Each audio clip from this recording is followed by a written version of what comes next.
Profound thought number 4. Care for plants, for children. There's a cleaning woman who comes to our house 3 hours a day, but it's Maman who looks after the plants, and it's an unbelievable rigmarole. She has 2 watering cans, one for water with fertilizer, one for special soft water, and a spray gun with several settings for targeted squirts, either shower or mist. Every morning, she inspects the 20 houseplants in the apartment and administers the appropriate treatment to each one. She murmurs all sorts of stuff to them, oblivious of the outside world. You can say whatever you want to Maman while she's looking after her plants. She'll completely ignore it. For example, "I'm going to go buy some drugs today and maybe go for an overdose," will get you the following answer. "The Kentia is going yellow at the tips of the leaves. Too much water. Not good at all." With this, we grasp the opening tenets of the paradigm. If you want to ruin your life by not listening to what other people are saying to you, look after houseplants. But that's not all.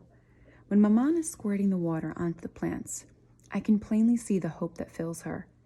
She thinks it's a kind of balm that is going to penetrate the plant and bring it what it needs to prosper.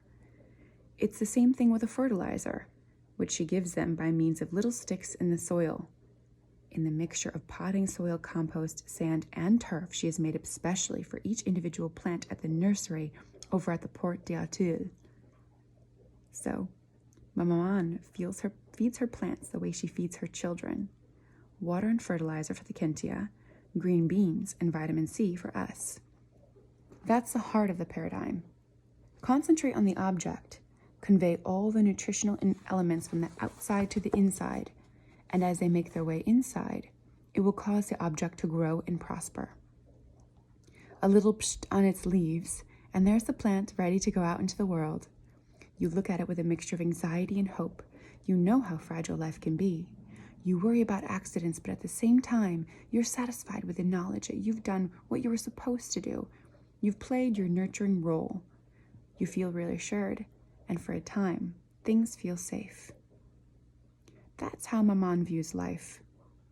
A succession of conjuring acts, as useless as a psht with a spray gun, which provide a fleeting illusion of security. It would be so much better if we could share our insecurity, if we could all venture inside ourselves and realize that green beans and vitamin C, however much they nurture us, cannot save lives, nor sustain our souls. Chapter 10. A cat called Roger. Chabrol is ringing at my lodge. Chabrol is Pierre Arthin's personal physician. He's one of those aging beau types who are always tanned, and he squirms in the presence of the maitre like the worm he really does. In 20 years, he has never greeted me or even given the least sign that he was aware of my presence. An interesting phenomenological experiment might consist in exploring the reasons why some phenomena fail to appear to the consciousness of some people, but do appear to the consciousness of others. The fact that my image can at one and the same time make an impression in Neptune's skull and bounce off that of Chabrol altogether is indeed a fascinating concept. But this morning, Chabrol seems to have lost all his tan. His cheeks are drooping, his hand is trembling, and as for his nose, wet. Yes, wet. Chabrol, physician to the mighty, has a runny nose, and on top of it, he's uttering my name. Madame Michel. Perhaps it isn't Chabrol, but some sort of extraterrestrial mutant, assisted by intelligence services that leaves something to desire because the real Chabrol doesn't clutter his mind with information regarding subordinates who are, by definition, anonymous. Madame Michel, says Chabrol's flawed imitation. Madame Michel. Well, we'll find out. My name is Madame Michel. A terrible misfortune, continues Runny Nose, who, gadzooks, is sniffling instead of blowing his nose. Well, I never. He's sniffling noisily, expediting his nasal runoff to a place it never came from, and I am obliged, by the speed of his gesture, to witness the feverish contractions of his Adam's apple, working to assist the passage of said nasal secretion. It is repulsive. but above all, disconcerting. I look to the right, to the left. The hallway is deserted. If my ET has any hostile intentions, I am doomed. He takes himself in hand, repeats himself.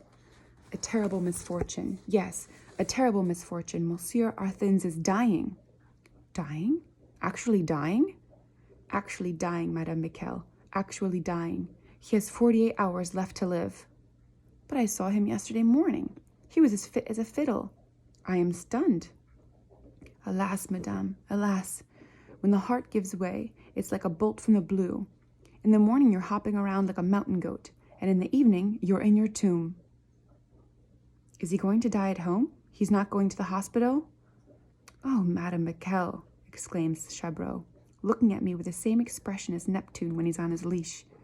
Who wants to die in the hospital? For the first time in 20 years, I feel a vague flutter of sympathy for Chabrol. He is, after all, a human being too, I say to myself.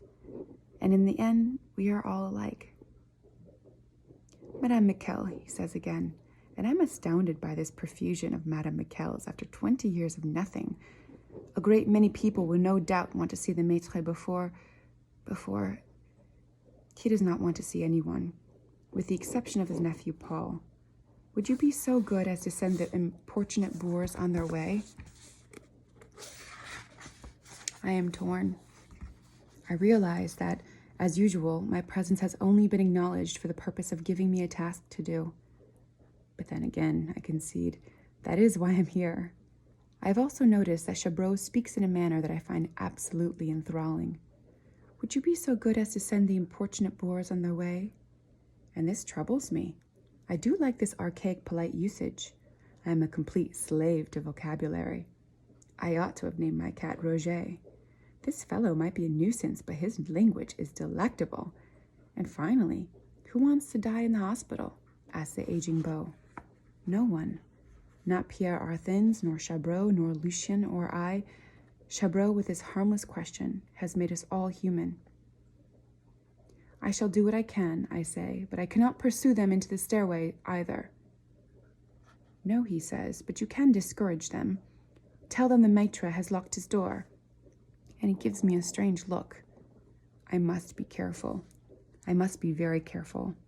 I've been getting sloppy lately. There was the incident with the Camellias boy, my preposterous mention of the German ideology, which, if the youngster had half the intelligence of an oyster, could easily have betrayed some very awkward things. And now we have a geriatric sun addict, the color of toast, who indulges in antiquated expressions, and I am at his feet, losing all my discipline. I immediately wipe from my eyes a spark that had momentarily shone there, and adopt the glassy expression of obedient concierge who is prepared to do her best, even if she cannot pursue people into the stairway. Chabrol's odd expression vanishes. To further eradicate any trace of my lexical misdeeds, I allow myself a little heresy. Some sort of heart attack, huh? I ask. Yes, says Chabrol, a heart attack. A moment of silence. Thank you, he says. Don't mention it, I reply, and close the door.